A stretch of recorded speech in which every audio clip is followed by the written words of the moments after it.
Sir, आपने America का ज़िक्र किया, आपने यूके का ज़िक्र किया।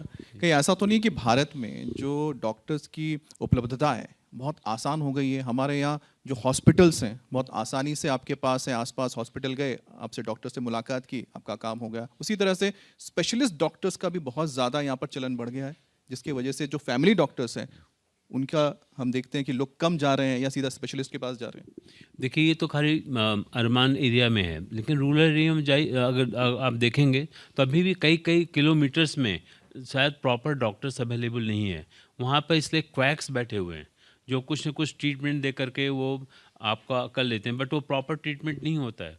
लेकिन अर्बन एरिया में क्योंकि कंसंट्रेशन डॉक्टर्स का बहुत है, यहाँ पर एक तरह से इकोनॉमिक लाइबिलिटी अवेलेबिलिटी अच्छी है। लोग, आप अगर सोचेंगे कि आपको जाना है वहाँ, तो आप चले जाएँ, पड़ोस में हैं। सो वो एक फैक्टर है जिसकी वजह से, मतलब आप सही बोल रहे हैं कि हमारे कंट्री में बेटर है।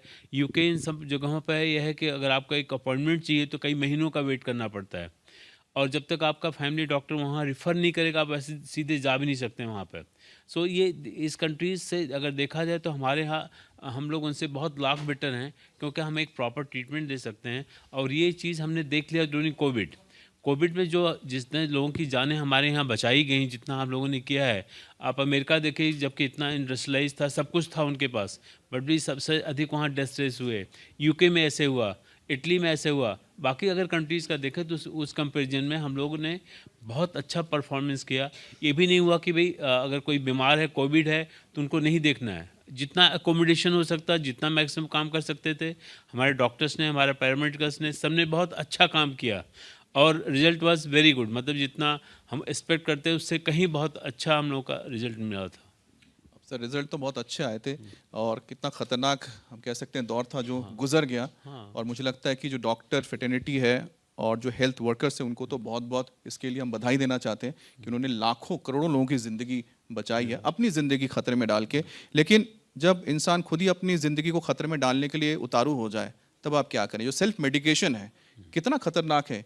और ये जो खुद ही हम लोग दवाई ले लेते हैं जाके या कहीं से देख के, पढ़ के, सुन के, कितना नुकसानदायक होता है इंसान के लिए। देखिए, ये बहुत अधिक जिसको कहते हैं चिंता का एक कारण है, बहुत अधिक, जो फ्यूचर में हम लोग बहुत बुरी तरह सफ़र करने वाले हैं।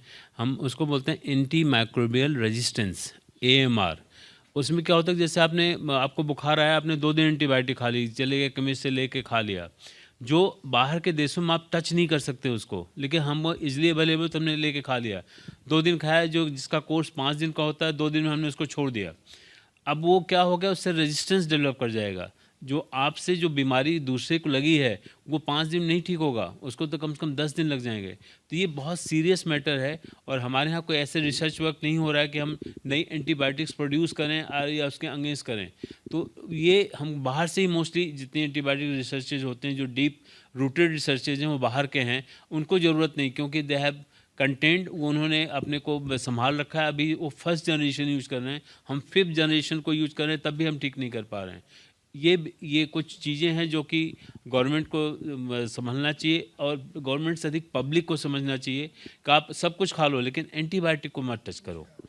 जब तक कि आप एक प्रॉपर डॉक्टर को नहीं दिखाएं, एक प्रॉपर कंसल्टेशन ना लें, एक कल्चर सेंसिटिविटी ना करा लें, तब खाएंगे तो आप 100% ठीक हो जाएंगे। अगर ऐसे नहीं करेंगे तो आप सफ़र करते रहेंगे, और एंटीबायोटिक के ऊपर एंटीबायोटिक खाते रहेंगे। तो ये मतलब बहुत समस्या गंभीर है एक तरह से। इसके ऊपर इनफैक्ट सबको ध्यान देना चाहिए, और पब्लिक को तो अवेयरनेस बहुत ज़रूरी है इसके